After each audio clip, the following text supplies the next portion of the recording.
Welcome to Beyond the Firewall, the business bitecast, where tech and business collide. Get expert insights, real-world strategies, and the latest trends in bite-sized episodes. Stay ahead, stay secure, and explore what's beyond the firewall. Hello, everybody, and welcome to Beyond the Firewall, where we bring more than just technology to the forefront. Today, I'm proud to be able to present Alex Wojtchanski, President and CEO of Paramount Business Group. Alex has been a colleague of mine for many years, and he's been in the sports industry for many years, and really intrigued and privileged to have him on our podcast. So I want to thank you, Alex, for coming on the show today. Thanks for having me. Appreciate it. For everybody out there, why don't you tell us a little bit more about what you do and who you are? Well, let's try and put this into a summary here. Day to day, everything from business development to mergers and acquisitions to, different consulting projects with, a lot of different organizations, a lot of it in the professional sports, some of outside of professional sports, working with individuals, with governing bodies, with leagues, amateur, professional. Like I said, a lot of mergers and acquisition stuff in terms of the sale and purchase of professional teams, both in North America and, a lot of different projects and different campaigns and a lot of philanthropic consulting as well. So that's pretty much what I do day to day. And I've been kind of in and around that business, since my teenage years. So we're probably going on 30 plus years now. Wow. That's incredible. So you've seen a lot of different things when it comes to sports and teams and philanthropic stuff. That's where I met you, right? Obviously with Charities and non-for-profits with, I think it was a local charity hockey tournament. And I remember, getting introduced to you prior to one of the events. What is it that what do you do for these charities? Like, I know you helped set up some of these events completely, but I know that's how I met you. So what are you doing these days with the charity organizations? That depends which one, but I'm still involved in quite a few. Philanthropy is a big deal for me. Even in for-profit clients, always looking for an angle in terms of building philanthropy, especially with individual athletes. That's a big deal. So it helps their brand, helps their goodwill, certainly helps their exposure and eyeballs watching them. Always recommend that to really anybody and everybody. But today, really just working with certain organizations, whether it's things like anti-Semitism, hate and racism, or it's community building or capacity building. It just really depends on the client, depends where, some in the Greater Toronto area, some internationally.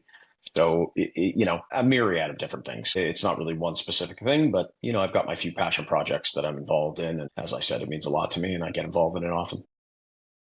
Do you still see this as a forefront of conversation in businesses? Again, I know you're mentioning it. It's good for the eyes. It's good for organizations to do it. But is it still something that businesses are looking for as running charity events, setting up foundations and charities, supporting setting up all these golf tournaments? Is this still a big conversation these days? Well, I would say more than ever, frankly, to be honest. It's changed. It's always a little bit of a controversial discussion at times because some of it was kind of forced on communities or organizations in terms of some of the spin that was done with some of the social change a few years ago. So it's kind of taken on a little bit of a different life. But I would tell you that it's probably more important than ever. I mean, the buzzwords of impact investing are probably bigger than they've ever been. And a lot of these organizations are frankly looking for different opportunities to take either their tax dollars or their investment opportunities and put them into charitable projects, or at least something that has a spin or connection to charity. So yeah, I would say it's incredibly important and very relevant with almost everybody, whether it's a small business or it's a large corporation and everything in between. Right. Yeah, no, I know that for us, we've made a shift, from, investing into global organizations for non-for-profits. And now we're focusing on community. We're investing into local charities, local community programs. I know that to us, that meant that we're servicing our backyard. And I think that was more impactful because we actually got to see the people that we were connecting with and supporting, which was something that we never thought about. So, making that shift, I think, is definitely something that I noticed in the last couple of years on how we're making those community investments. And it's in line with what we did. So interesting. And what would you say currently some of the challenges for these charities and organizations to kind of get reach, or outreach in that program? Because I know that one of the things that I get hit up all the time is once you're on a list, you got every other charity calling me up. Can you add another dollar here or another contribution or the sponsorship? Because I don't know if organizations sell these lists, but I know that that's becoming a little bit on the contribution side. But I know that charities and organizations are saying that the numbers are not the same or things have shifted. What do you see as some of the challenges these days? Well, I think you pretty much just kind of answered it in your own question. Fundraising is right at the top. It is hard. It's a tough economy. It's a tough dollar. There's a lot of uncertainty around the world. There's a lot of uncertainty with some of the political challenges that are happening on, the North American side, certainly on both sides of the border. And that makes life much more challenging. And frankly, there's also certain world events that change things. So it depends what the organization is, depends what angle they're coming from, depends what part of the community they're from. But certainly fundraising is right at the top. And then it's awareness and exposure. It's about getting the eyeballs. The advent of social media and digital media has changed the game, certainly. And they're trying to make as much impact as possible. And a lot of that impact has to do with eyeballs. It's all about eyeballs. It's how many people are seeing what I'm broadcasting. Is there a proper call to action? Are people using that call to action? Is there enough kind of sizzle to go with the steak type of thing? And that's a big one. And then it's just, I would probably say, overall operations and being unique. It's offering opportunities, and whether it's events or whether it's their campaigns or changing up their mission or their visions, it's trying to kind of keep your DNA, but also adapting with the times, which isn't easy for a lot of these organizations, especially small boutique market ones that don't have the budgets or the capacity, maybe in terms of staffing or, the right approach to stay with the times. And I'm sure there's more to it than that. But those are probably the three that I see the most, certainly led by fundraising. Yeah, it's interesting you mentioned about the social media and online presence. I'm intrigued about that. Like, how are you seeing technology like that impacting how charities are running their campaigns? Because before it used to be obviously flyers and news advertisements and stuff like that. What do you see right now as that big shift where technology is kicking in? Again, it really depends on the sector. It depends on the organization. It depends kind of where they're coming from and what kind of a budget they have. But if there's any sort of budget there, I think a lot of them are really looking at more of the online presence more than they ever have before. And certainly, the mobile street signs or the flyers or some of these things, they still exist on some level. And at some point, grassroots wise, they probably are still effective. And word of mouth is still always incredibly effective, might still be the most effective tool that anyone's ever going to get, frankly, in terms of networking. And I'm a huge believer in networking. I've built my entire business and professional and philanthropic life that way. Certainly from a technological perspective, obviously the advent of AI and a lot of the other things that we're seeing, there's a lot of programs and a lot of opportunities that organizations, especially sizable ones with budgets, are using that are attempting to give them an edge. And, I can't tell you, is it all successful? Probably not. But it also depends on the staffing you have behind it and the people that you have behind it. And do you have the right approach? Do you have the right objective? Are you executing it properly? It's like any other business. But this is where a lot of these things are going. Whether it's a lot of these programs that people are using that are AI enhanced or AI based, or, whatever it is, metrics, analytics, everything that people are looking for. It could be measurement of KPIs. It could be a measurement of, whatever it is. But I think, again, it's adapting with the times, and the organizations that don't really have this as part of their MO or their general marketing themes and things like that, you're seeing a lot of that as kind of, you're being left behind in the dust. Yeah, no, it's a tough one, right? Transitioning legacy charities and community charities that don't have the deep pockets. I think, sometimes for them to grasp where to start, where to pivot, how to engage in that, I think is the biggest hurdle today. And I can see that being a chasm that, potentially is a gap that you can be filling in, or people would be filling in, because it's not an easy hurdle to get through.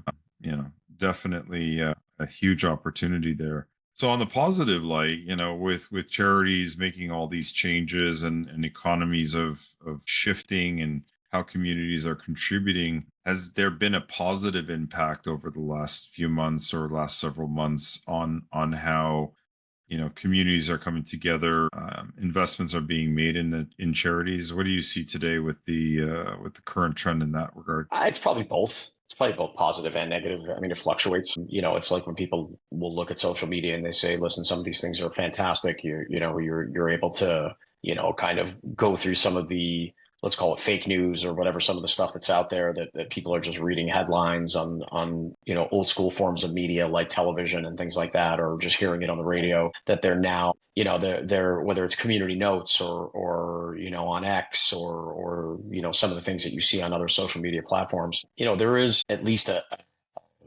kind of, call it a spectrum of truth or detail that you may have not seen before. At the same time, that also opens up a Pandora's box for a lot of negative comments, a lot of things that are very difficult for people to see. And frankly, there are quite a few people that have completely turned off altogether. They've wired themselves away from these things, or they're very strategic about them. So it's probably both. There's certainly quite a few positives using these pieces of technology. And yeah, I mean, listen, this is a great way for them to get more exposure and get more awareness and maybe do fundraising drives and using online platforms to, increase and scale up and increase revenue opportunities, get people who influencers on there that may be able to help them either from strategic partnerships or collaborations or again, back to revenue. So I think, look, it's a difficult one. That's not, I can't say it's not my wheelhouse because it certainly is. I'm not knee deep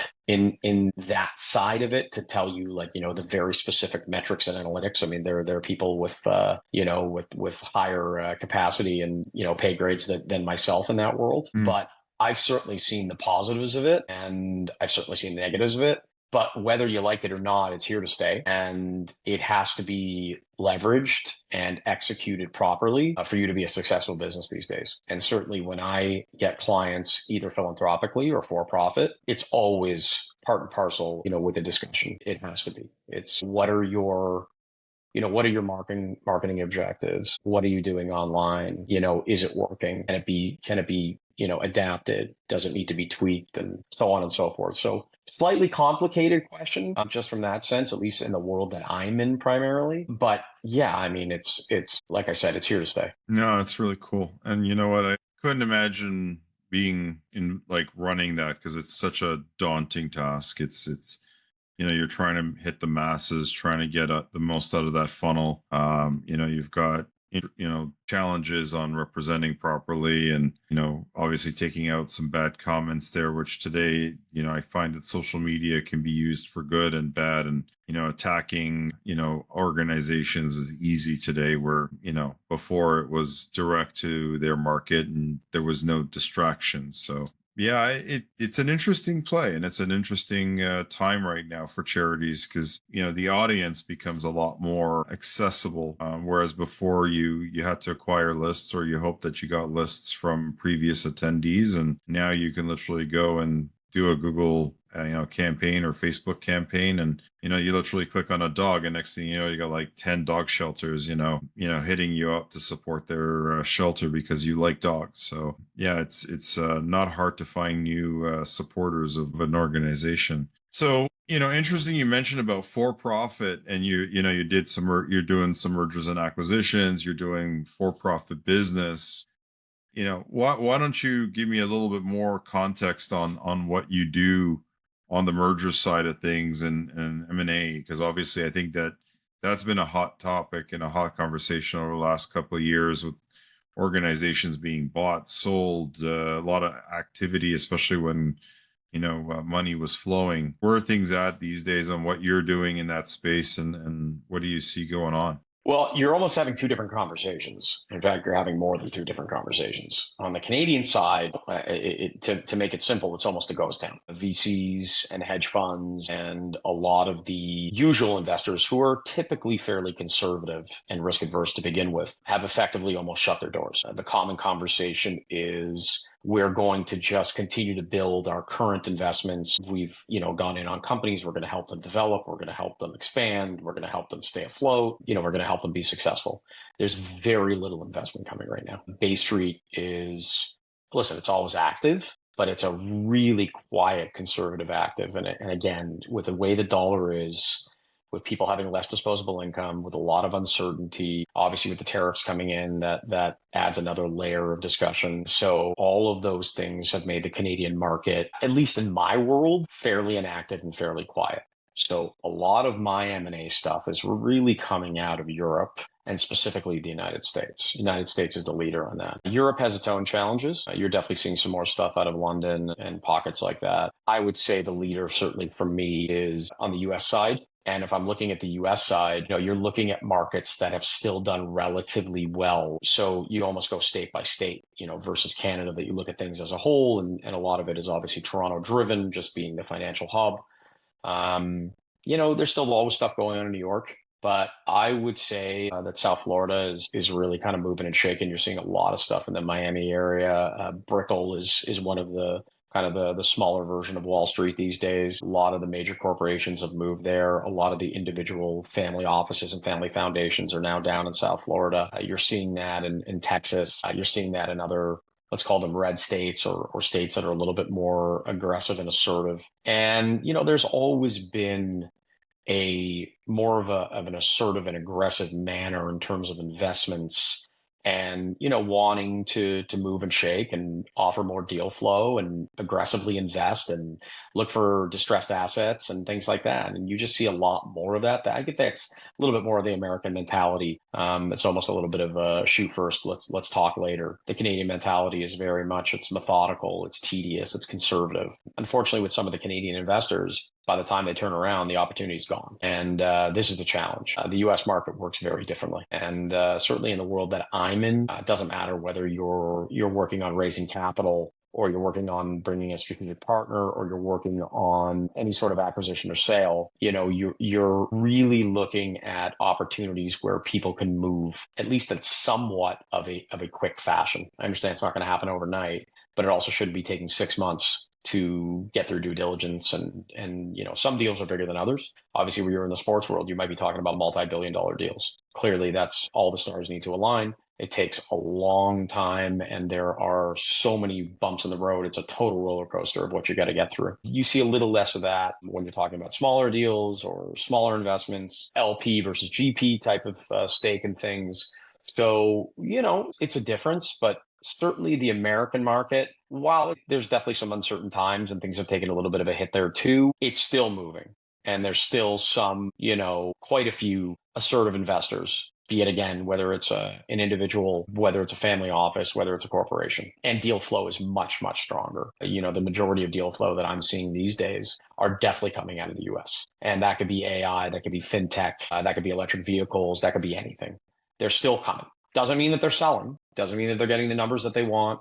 Certainly doesn't mean that they're getting the evaluations that they want. I think, that golden generation is kind of passed a little bit. And that's also the cost of borrowing a dollar and investing. And so it's not certainly as easy, let's call it, or seamless as it was. But to me, there's really no comparison between the Canadian and American markets right now. Interesting. And so do you actually focus your efforts on any particular vertical when it comes to the M&A market today? I mean, my wheelhouse and my bread and butter always comes back to professional sports. That's where my strongest contacts are. But, my story is I did my first real M&A deal almost kind of backwards. I was working on a business development opportunity in the professional sports world, and an owner of a professional sports team contacted me and said, listen, I really want to take this team over. He was second position, in 27.7% of this professional sports organization, wanted to take out the top guy, wanted to bring in another GP to work with him, and couldn't find anybody because the organization was bleeding. But what we did find was a buyer for his portion. And that was kind of my first M&A deal by default, by accident. And I said, oh, you know what? One thing I've been able to do for a lot of years is really create this impeccable network in a lot of different areas. And I needed to learn how to monetize it. And that was kind of my first real foray into properly monetizing. I had monetized some things in business development opportunities. I'd be introduced to this. I'd be introduced to that. Maybe it was an opportunity for an investment, even though most of them I couldn't afford because they were, much larger numbers than the world that I was living in. But, that's kind of how it happened. And then as time went on, I started really getting hits from mostly family offices, but also wealthy individuals who would say, listen, I know you're knee deep in the English Premier League soccer, or, guys in the NHL, or, guys in the NFL, or all these things. But what do you know about fintech? or what do you know about AI? And I would be like, I know 10,000 foot view. I certainly am not, don't ever claim to be an expert. I know what I know and I know what I don't. But can I connect the dots and bring some people together who live in that world? Yes, I can. And from that perspective, a new form of certainly revenue generation for me was created, which was very much dot connecting. And, I'm not a broker. That's not what I do. I don't sit there and broker deals. I get people to the point where they, hopefully put them in the same room, put them on the same call. And if I need to be a consultant in areas that I do have a very firm understanding of or expertise in, and sports and entertainment would certainly be at the top of that, then I would stick around for the ride. Otherwise, sometimes it's just, it's a simple referral. But I've touched upon a lot of different things. I mean, I see regular real estate deals. I see, as I said, it's the AI stuff is obviously hot. It's maybe a little bit oversaturated right now, frankly, but I'll probably see 3 to 4 AI deals a month. Right.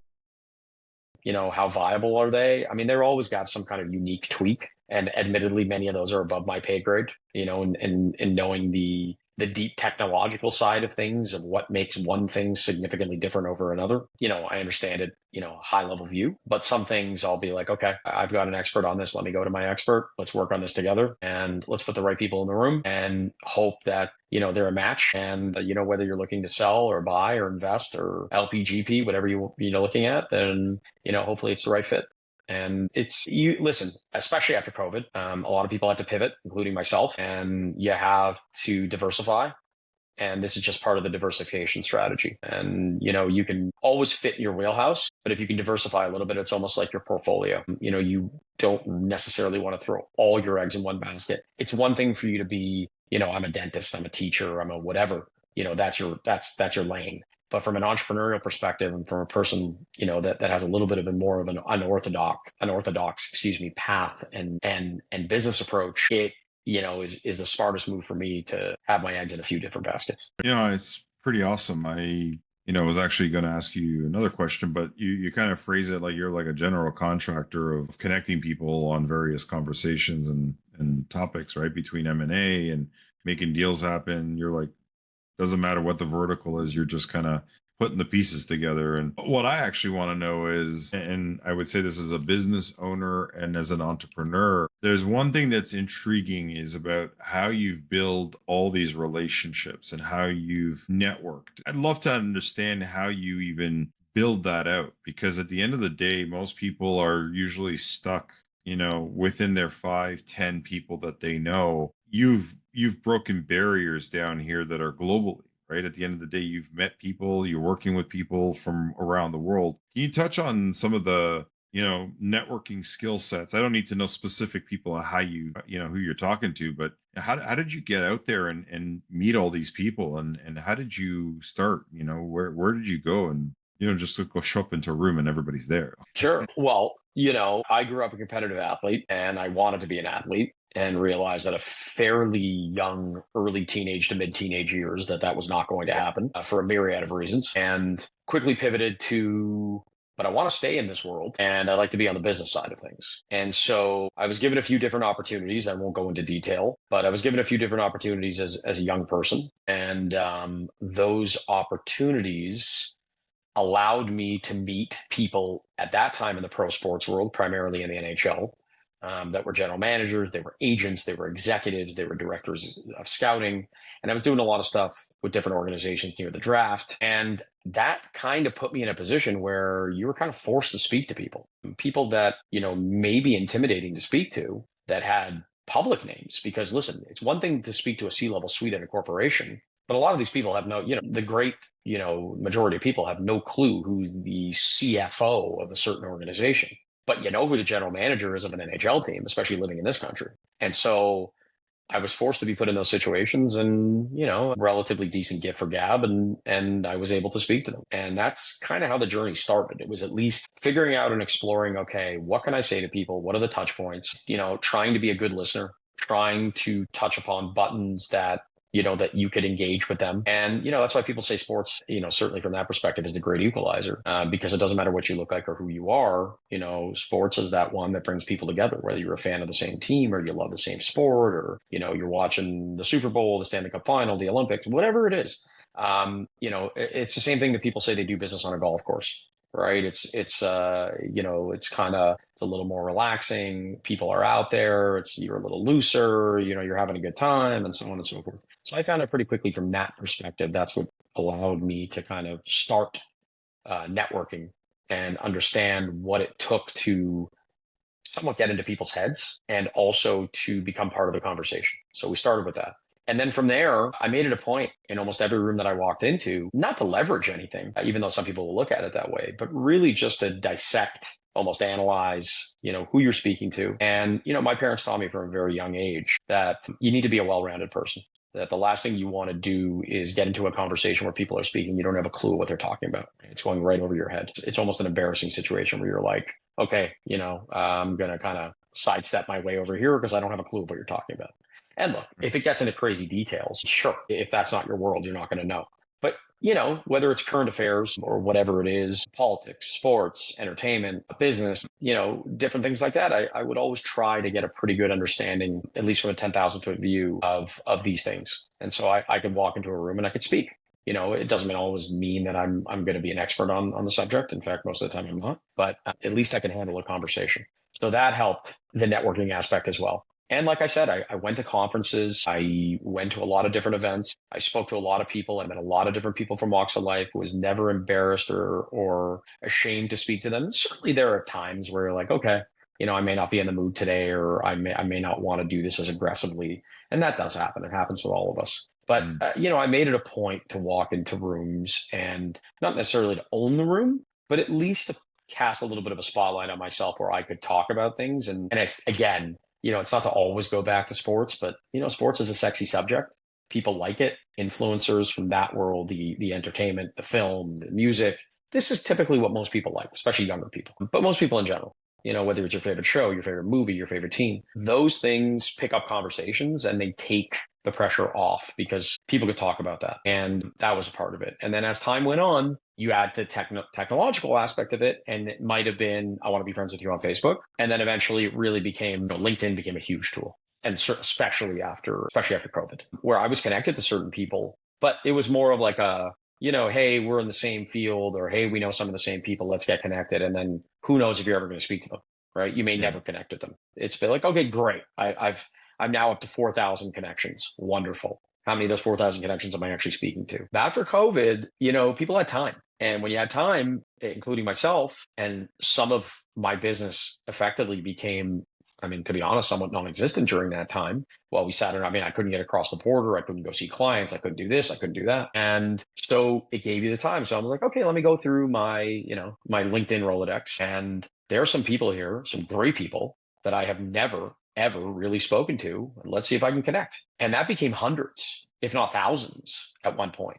And, I was already a fortunate enough person that I had developed some of these relationships with very, very impactful people, literally some of the wealthiest people in the world, whether it was a fund or whether it was a corporation.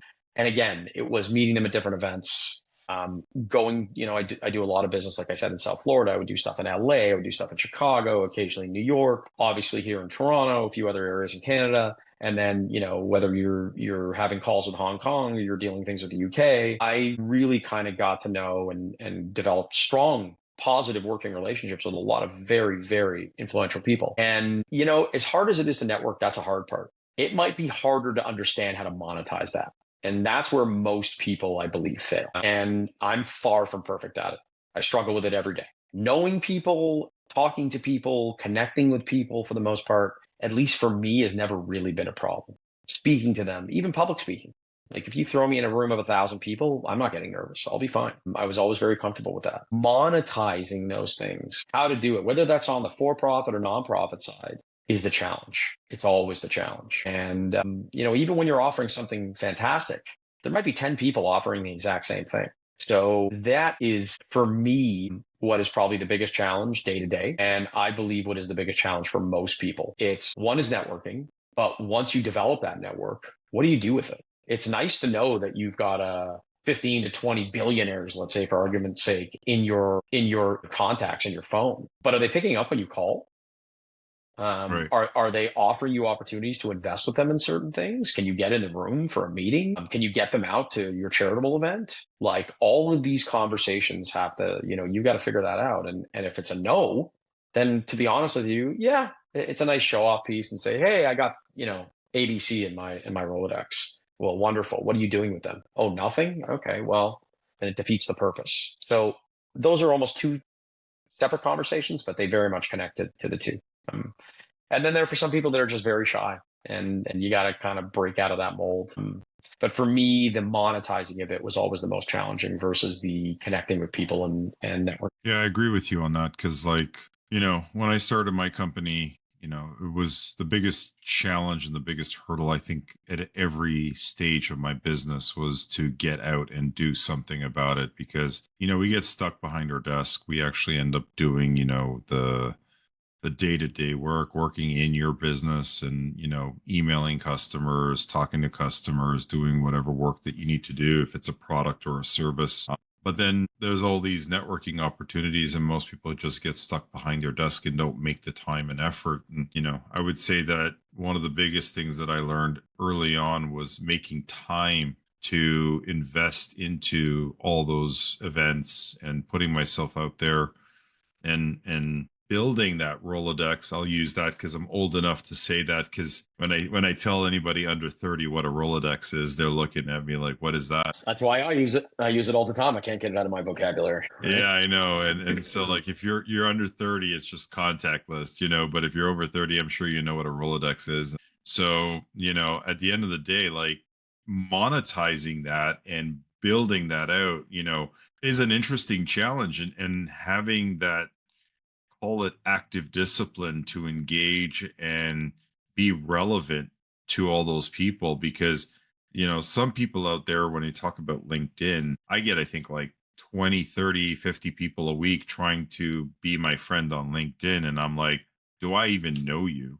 And I think that can be a mistake, but occasionally I do find people that are relevant, or they've reached out to me, and it's a great way to engage. But at the same time, I've met all these amazing people over the last 25, 35 years that I've been out there in the corporate world, and you lose touch. And some of these people that you met are potentially a key contact for the next opportunity. It's very hard to stay on top of it, but I give you credit that you've turned that around and you've worked that relationship, because most of us take it for granted. They go to pre-COVID, you would go to a networking event or a conference, you'd come back with a stack of business cards, plop it on your desk, and never do anything about it. And that would be 90% of the people out there. But today you're using this, and you're using whatever app you're using to capture everybody's contact details. And again, most of the time people come back and do very little with it. So how did you, and again, obviously you've worked it, but how did you build that discipline to come back from all these events? Because a lot of people do, the people that do go out there, how do you stay on top of all this? Because like you said, there's several thousand contacts. Like, how do you sort through all that noise and get focused on what opportunities are you've met, and make it successful? I think, you try to organize them for, on one hand, you're going to have your, it's like everything in life, almost like your friends, your colleagues, your people you're friendly with, right? You've got your family and friends that are the closest to you. You're going to develop those relationships with people that become, let's call them, part of your inner network. And those are people that, they may be an advisor, they may be a mentor, they may be people that you do business with on a regular basis. They may be your regular clients, so on and so forth. And then those are the people that are kind of the people that are almost like your favorites, where your phone almost organizes it for you, where it's like, okay, these are the 20 people that I call the most, type of thing, aside from, your family. And so that's part of, one way to look at it. Then the next part is, you may organize them by different worlds that you're in, different businesses, different, genres, different sectors. I'll go to myself, okay, who do I know that is in the whatever business? I don't know. Doesn't matter what it is, IT, AI, whatever. Who do I know in that world? And I look up and I'm like, okay, here I've got these 8 people. And then I may get more specific. Okay, well, within that world, I need somebody who focuses on data security, for argument's sake, for whatever it is. And who do I know in that world? And so I do, and I know that there are programs like this that, can probably do this in a lot quicker fashion. I probably haven't used those per se, but, so part of it's, being organized. And part of it also is that, it's relevance. It's really relevance. It's, who you need at the time. Again, I don't necessarily like using the word leverage, because you don't like to talk about people necessarily that way, but, certainly you could talk about relationships that way to a point. I mean, there is leveraging relationships and leveraging opportunities. And, as long as it's like, it's like any deal, right? If the best deals are where both sides win. And, hopefully if someone is leveraging my relationship or what I'm able to bring to the table, and I'm kind of doing, and, I'm reciprocating, chances are we're both winning and we're walking away from things pretty happy and content. And so I don't know if there's any perfect recipe to this. I'm sure there are technological opportunities that people use. I just haven't, me personally. But, I've got, let's call them my business favorites, or people that I rely on as confidants within the business side of things, or potentially philanthropic side of things. I know I have certain passions philanthropically, and I know that there are a few people that I'm going to call a lot more from that side, because maybe we're like-minded. Maybe we're like-minded politically. Maybe we're like-minded in terms of religion or culture or whatever it is, versus someone that I know philanthropically that maybe it's a very different discussion, or we don't maybe share all of the same values. We live in obviously a very polarizing and divided world. It's a much smaller world because of technology and many other things, but it's a very polarizing and divided one. That's the one thing, if it's taught me certainly anything over the last couple of years, and I know it's somewhat moving away from exactly the question that you asked, but, it is part of your networking. It's,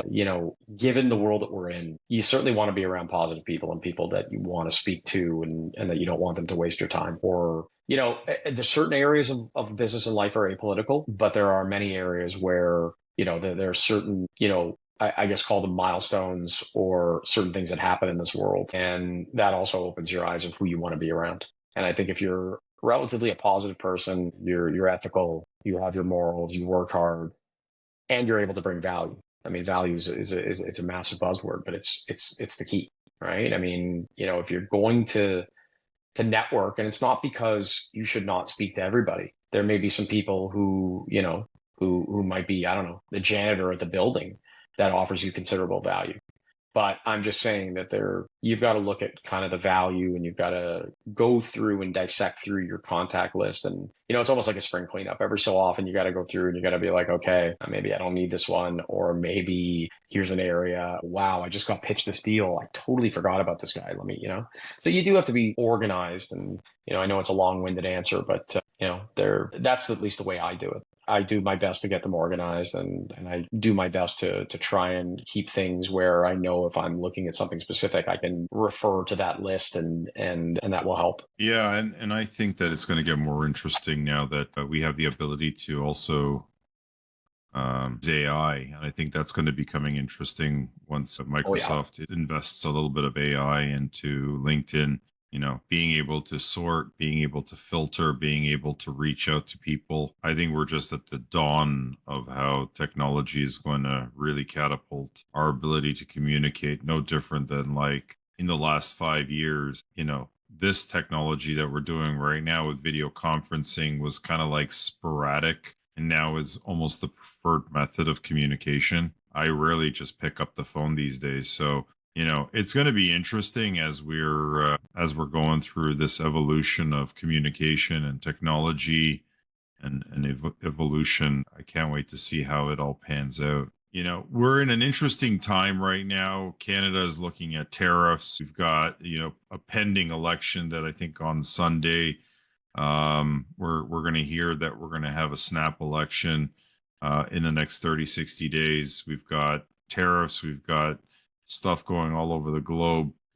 What's your, I'm not going to call it predictions, but what's your positive foresights on what's going on and where we're going in the next, let's call it 6 to 12 months? Any positive predictions on what we're looking forward to over the next, besides summer, because I can't wait for summer, especially after the longest winter we've had in forever. But what are your projections over the next few months? So is that from a world point of view, or is that from a Canadian point of view? It could be either way. It doesn't matter. Like, I think, we've got to take a look at the global standings a little bit, and we got to take a look at what's going on in our backyard. So you can spin a little bit of both if you want. Well, let's start with the Canadian one. Difficult for me because I'm trying to remain apolitical, and I will, because I don't want politics to kind of go into it. I am very much a believer that we need significant change in this country on a multitude of levels. As I said, things from a entrepreneurial and deal flow M&A perspective, it's certainly, at least in my world, is effectively dead. I mean, it's still happening, but it's happening on minuscule levels compared to what it was, and even then, it wasn't the best. So from that perspective, there needs to be some change. The dollar needs to get better. Inflation needs to go down. We need stability in government, which we have not had. We've had a closed government for several months, regardless of what, or I guess, what party or who you vote for. Canadians need an opportunity to actually vote. I think we see an interim leader that effectively wasn't voted in at all. So I think Canadians will have that opportunity. I believe we need some change for a multitude of reasons, as I said. And I think, from my perspective in the world that I'm in, I'm hoping that there will be some philosophic changes as well. And obviously I'm hopeful that we play ball with the Americans, because I do a lot of business in the US. And so I don't want negative feelings and challenges and more roadblocks in doing business with the United States, and regardless of what that is. And I'm hopeful that, between the two countries, and I take the approach that I do understand part of the reasoning for the tariffs. I may not love them, but I understand part of the reasoning for them. And certainly they've created a little bit of an impact, and a negative one in my world. But, I think we've also put ourselves in the last decade in a pretty difficult situation. And I'm hopeful that is going to improve. And again, I'm trying to not get into the weeds of politics here, but, I for one just think we need some changes. We need some systematic changes where we're worried a little more about what happens here domestically than we are what's happening globally, first and foremost. And I do believe in global economy in certain areas, and scaling some of that, and investing into it. But I also think that we can't just forget about what goes on here domestically. And domestic investment is imperative. And there are many areas where we need to build those things back up. We have completely dropped the ball on that, specifically over the last decade or so. And that's the kind of Canadian perspective. Do I think it's going to be all happy, lucky, and roses and fun stuff? No, I don't. I think we've had a lot of very difficult lean years here. And even though at times things for the most part were going fine, I think they were always just below the surface. They were bubbling. And I think they finally came above the surface. And I think, like I said, we need a dramatic change in the way we do things here. And I'm hopeful that some of that will continue to be pushing some of the capitalist ideology versus, some of the ideology that's here right now that is, for me, a little counterproductive. So that's kind of the Canadian side. The American side, or let's call it the, more of the world side, we live in a very, very difficult, screwed up world for a lot of reasons. And again, without getting into the nitty gritty, you got a volatile Middle East, you got a volatile Africa, you got volatility and divisiveness everywhere. To me, that's one of the biggest problems we have in this world, is we are so unbelievably divided. It's kind of like we've almost drawn a line in the middle, and it's like, and some of it has to do with certain social changes, which some of it was positive, some of it was hijacked and used for the wrong reasons. It's this, some of that I think is actually created even more. And we need to get back to working together, regardless of what side of the aisle you're on. There has to be some more cohesion and more collaboration between organizations. I think we're starting to see that slowly but surely. I'm hopeful that that's going to continue on a much larger scale. I'm worried about it more on the Canadian side, a little less than I am on the American side, certain aspects of the world. Obviously the evolution of China and now the challenges that China is having financially is certainly going to have a pretty significant impact on everything. What is domestic production going to look like inside the United States? There's obviously a significant push to build domestically in the US and to really raise its economy and get rid of as much of that 30 million or whatever it is trillion debt that exists. And a lot of that is bringing production and, all kinds of different things, whether that's that big massive deal that they just did regarding the chips that Trump and that government just put together. And, again, global instability, global increase in terrorism, and all of that has an impact on a lot of the things that we're looking at. Would I love to tell you that I truly believe that things are going to be super positive and everybody's going to feel wonderful about themselves? And I can't say that. I'm not so sure. I guess it might be a little bit cynical, but I try to look at myself as a realist and a pragmatist. And I think there's probably going to be a little bit more short-term pain for long-term gain.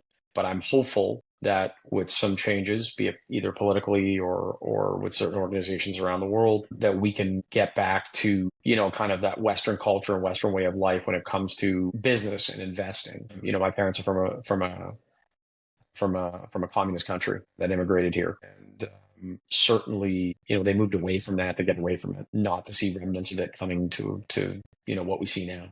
I think we need to go back to that type of, and I'm not naive. I understand the world is changed. It's not paved with the streets of gold, but we do need to get back to, let's get people into offices. Let's get them working. Let's get them communicating. Let's start deal flow again. Let's start investing again. Let's get our dollar back up. And that's really across the board. But I think, I can't tell you that I have, I'm some kind of prognosticator and I think like everything's going to be great. I can give you something specific. The markets are going to be beautiful. They're going to be this. I think it's going to take some time. I think we're still fighting so many small battles, whether it's inflation or you hear stuff every day. So we've got our work cut out. And I think for some people, in fact, for a lot of people, it's going to be about just surviving this period of life. Yeah. And hopefully interest rates continue to go down. Hopefully money frees up a little more easier. Right. And people continue to invest and buy homes and go on vacations and spend money and, push tourism and et cetera, et cetera. So, that's kind of my 2 cents. It's a little bit long winded, but that's where we're at. No, that's awesome. And you know what? At the end of the day, everybody's got some sort of insight that we can take a nugget from. And, I would say that over the last 5 years, if we haven't learned from some of our mistakes between not being able to have our own vaccines, we relied on the world to supply us with stuff. We are not doing enough manufacturing in this country. We've let certain things slide for too long or rely on our friends or partners from around the world to basically support us. And then when you're in a bind or you're in a pinch, all of a sudden you're in a position that you may not be able to be served. And, we're in a situation again shortly after, the pandemic, and now we're in a bit of a turf war, be it global instability and now with potential tariffs that are kicking in here, the reliance on 2 trading partners, be it China also just put 100% tariff on all of our on our agriculture and stuff like that. Farmers are freaking out because we sell over, I think 80% of our pork production goes to China, and we're now going to sit on all this inventory, and the farmers are going to be sitting there going, okay, what do I do with all this? So we have to start realizing that we have to invest in ourselves. We have to make some fundamental changes. We also have to broaden our horizons in respect to not just having 1 or 2 trading partners. And actually, it was interesting because I had another conversation with somebody else. Right now, the US is like a bigger brother. We're having a bit of a, sibling spat right now. They're not going anywhere. We're not going anywhere. They are the largest, neighboring country to us. We're not changing that border anytime soon. And I think that, going through a dispute or going through a bit of call it a conversation, be it an argument or a battle over, who's treating, who's fair and, is this fair and is that fair? It's like my kids fighting with each other, and then they're coming to me saying they did this and they're doing that. And then at the end, I have to sit there and, kind of make peace amongst, my kids. I think we're kind of just doing a little bit of that right now. And I'm sure we'll get through it sooner than later, because if we do get into an election in the next 60 days, I think the country is going to be looking at either of the leaders or any leader that gets elected to represent this country and come to terms with what needs to be resolved. And I agree with you in the sense that the government hasn't really taken any action in the last 60, 90 days since we got into these conversations on tariffs and, fentanyl and all these other things. So I'm glad that we're finally kind of get to the end of that conversation and hopefully put this behind us. So, yeah. So any big plans for the spring now that today is the first day of spring? And like to sort of see what you're up to for the next little bit. What's on the horizon for you? Well, as you're well aware of, once we can get past this youth hockey season that we're in, then I can start traveling for business again. Yeah. And get down to see some clients and try to hopefully pick up a few more and work on a few projects that I'm working on. So, as I said, there's not a ton of conversations that are happening around, at least for me on this side of the border these days. There's little bits and bits and pieces, but a lot of my stuff is driven out of the US. So, those are the conversations certainly that I'm having. So I do need to get on the road again. And I do believe that will probably happen sometime in April, for the foreseeable time, and just keep grinding away and work on things philanthropically, spend time with the family, and get through the extracurriculars. And once that's done, we can kind of hit the road. I've got some specific projects, and I've got some philanthropic projects that I have that I run or operate or assist with in the summer. And grinding and hustling, and it kind of never ends. And that's the day in the life of an entrepreneur, and the day of a life of a person that uses part of their professional life to connect people and look at deal flow and working with family offices and foundations and such. And there's no rest for the wicked. And you may have a midnight call with Hong Kong, and you may have a 5 a.m. call with London, and you may have a 10 p.m. call with LA, and everything in between. There's it's you try and create as much consistency as you can, but you learn that sometimes inconsistency is consistent, and that's part of the discussion with me. But that's effectively what I'm going to be doing. Won't get into too many specifics. Sure. Yeah, those are.